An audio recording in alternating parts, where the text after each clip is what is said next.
Welcome to BCom Lockdown classes, sponsored by Commerce Career Center। आज मैं आपको नया चैप्टर पढ़ा रहा हूँ सेल ऑफ पार्टनरशिप, यानी ये पार्टनरशिप का तीसरा भाग होगा डिल्यूशन का। इसमें क्या होता है कि पार्टनरशिप फर्म को परिवर्तन कर दिया जाता है कंपनी में, यानी बेच दिया जाता है। इससे फायदा क्या होता है कि वो बड़े स्तर पे चले जाते हैं, वो कंपनी स्तर पे चले जाते हैं। अब साझेदारी नहीं, वो बड़ी कंपनी में चला जाता है। सारे प्रोसेस लगभग वैसे ही हैं जैसे पार्टनरशिप 1, 2 और 3 थे। गवर्नर और इंडियन इसमें नहीं होता है। इसमें सबसे पहले रियलाइजेशन बनाते हैं। जब नया पार्टी आता है, जब नई कंपनी इसको लेता है, तो उस समय वो क्या करता है कि सारी संपत्ति या कुछ संपत्ति छोड़कर ले लेता है, कुछ दायित्वों का भी भुगतान कर देता है, और बदले में जो पैसा तय होता है उसको कहते हैं परचेज प्राइस। कुछ पैसे कैश में भी देता है, कुछ पैसे शेयर से, या सारे पैसे शेयर से, क्योंकि कंपनी अधिकांश काम शेयर से ही करती है। तो जब आप आज इस एग्जाम्पल को बनाएंगे तो काफी आसानी से आपको समझ में आएगा। कंपनी ने सारी संपत्ति को ले लिया है केवल कैश और डेटर को छोड़कर। तो सारी संपत्ति को जब उसने ले लिया तो सारी संपत्ति को हम लिखेंगे, यानी कि उसने जो लिया है वो नई कंपनी का नाम है बाई क्रैक मैन्युफैक्चरिंग कंपनी। तो जैसे आप लिखते हो बाई कैश एसेट्स, तो वैसे लिखोगे बाई क्रैक मैन्युफैक्चरिंग कंपनी, या परचेजिंग कंपनी भी लिख सकते हो। और उसके बाद बाई बैंक से आप डेटर खुद से रियलाइज करेंगे, क्योंकि ये कंपनी ले नहीं रहा है, क्रेडिटर का पेमेंट करना है और बाकी सारी चीज तो सब क्लियर है। और 2 में सारे एसेट्स लिखेंगे, केवल किसको छोड़कर, कैश को छोड़कर सारी संपत्ति को 2 में लिखेंगे।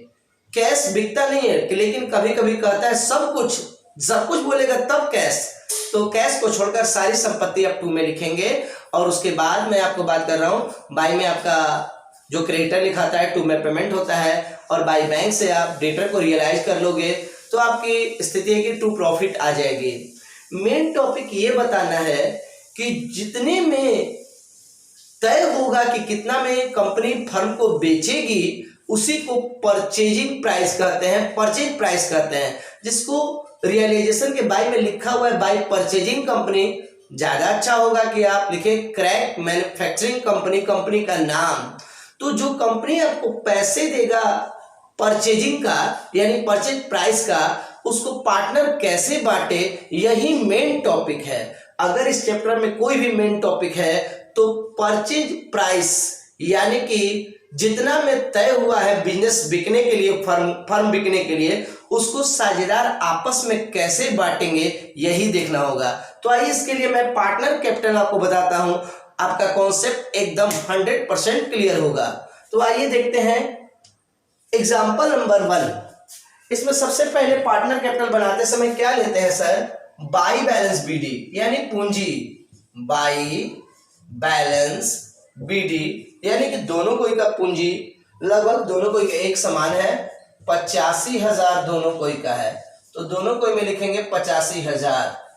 इसके बाद क्या होगा सर, जब रियलाइजेशन बनाइएगा तो प्रॉफिट आएगा। जब प्रॉफिट आएगा तो प्रॉफिट होता तो 2 में है, तो जाएगा कहां सर, बाई में। तो बाई रियलाइजेशन के नाम से आप ले जाओगे प्रॉफिट।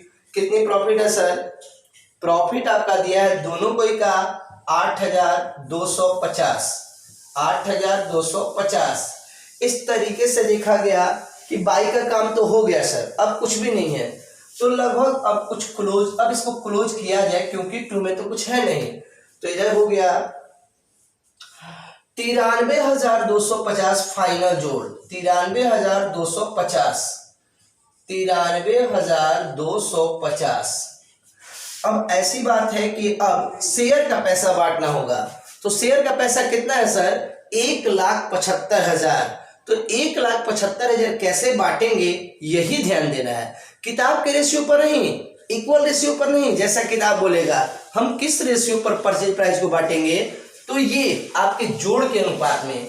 आपका दोनों का फाइनल जोड़ 93,250 है। इसका मतलब साफ है कि आप इसी रेशियो में इसको बांटेंगे। तो लिखेंगे 2 परचेजिंग कंपनी, या क्रैक मैन्युफैक्चरिंग भी लिख सकते हैं, 1,75,000, 1,75,000 को बराबर बांटना है। क्यों बराबर बांटना है, क्योंकि ये दोनों जोड़ बराबर है।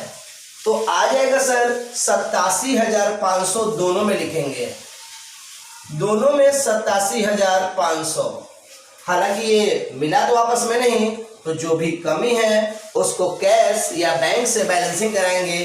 किताब में बैंक दिया है तो बैंक से बैलेंसिंग करा देंगे। जितने की कमी होगी, यानी कमी है आपका 5,750, 5,750, ये तो बैंक में चला जाएगा, ट्रांसफर हो जाएगा।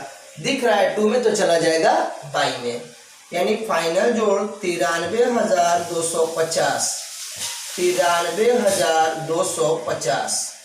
इस तरीके से आपका ये बहुत अच्छी तरीके से आपका बन जाएगा। अब आगे ध्यान देना है कि बैंक अकाउंट तो सिंपल है, बन ही जाएगा।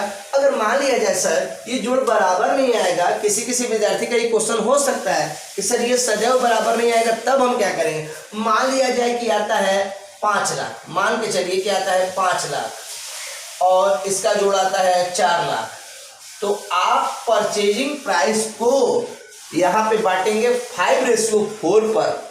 लेकिन ऐसा तो है नहीं क्वेश्चन में, तो समझिए कि जो अनुपात बनेगा उसी अनुपात में तो आज के क्वेश्चंस डील हो जाएंगे।